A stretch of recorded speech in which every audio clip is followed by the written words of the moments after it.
중국을 위한 중국체전이 되어버린 베이징 동계올림픽.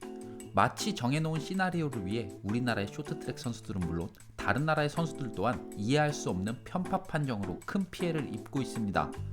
저는 이미 중국 동계체전으로 변질된 이번 올림픽은 보이콧이 답이라고 생각합니다. 사실 이미 미국과 영국을 비롯한 여러 나라에서 이번 베이징 동계올림픽에 대해 외교사절을 파견하지 않는 등 외교적 보이콧을 선언했습니다.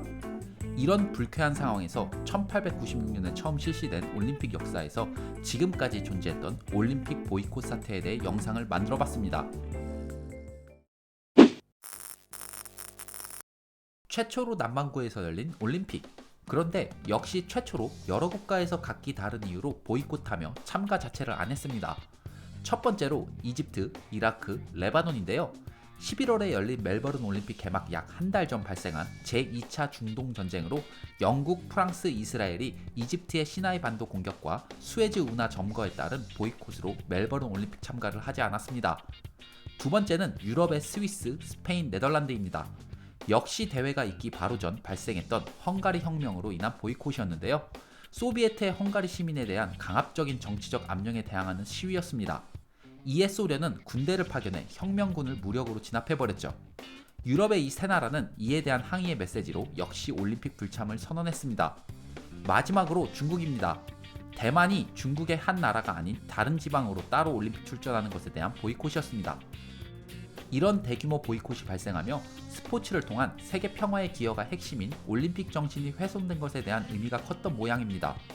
현재 올림픽 폐막식 관례인 모든 국가의 선수단의 경기장 동시 입장이 바로 이 멜버른 대회부터 생겼습니다.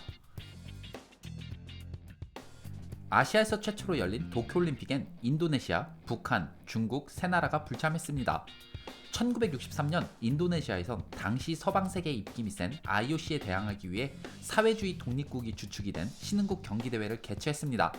생각보다 많은 국가들이 참가해 대회의 규모를 키우니 IOC에선 신흥국 경기대회 출전 선수들에 대한 도쿄올림픽 출전 불허 가능성을 밝히자 이 세 나라는 보이콧했습니다. 남아공은 이 대회부터 1988년 서울올림픽까지 그 당시 남아공에서 자행됐던 인종분리 정책, 일명 아파르테이트에 대한 규제로 올림픽 참가를 못했습니다. 캐나다에서 처음 열린 하계올림픽엔 30개국이 넘는 국가가 보이콧했습니다. 뉴질랜드 럭비 대표팀이 아파르테이트가 벌어지고 있던 남아공에 투어를 간 후 몬트리올 올림픽에 참가하는 것에 대해 많은 아프리카 국가들의 보이콧이 줄을 이었습니다.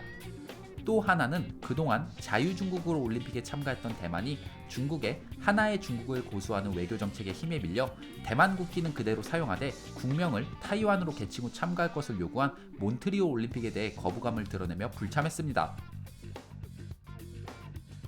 1979년 소련은 아프가니스탄을 침공했습니다. 이에 미국과 우리나라를 비롯한 서방 자유진영과 여러 이슬람 국가들은 1980년 모스크바 올림픽 보이콧 선언을 했습니다. 80여 개 남짓 국가만 참가한 가운데 소련은 195개의 메달을 획득해 현재까지 국가별 메달 순위 1위를 기록하고 있습니다.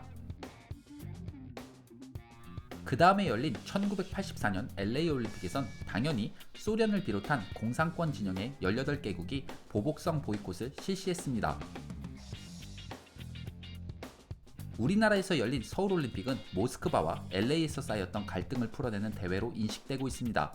소련과 중국을 비롯한 많은 공산권 국가들이 참가했기 때문이죠.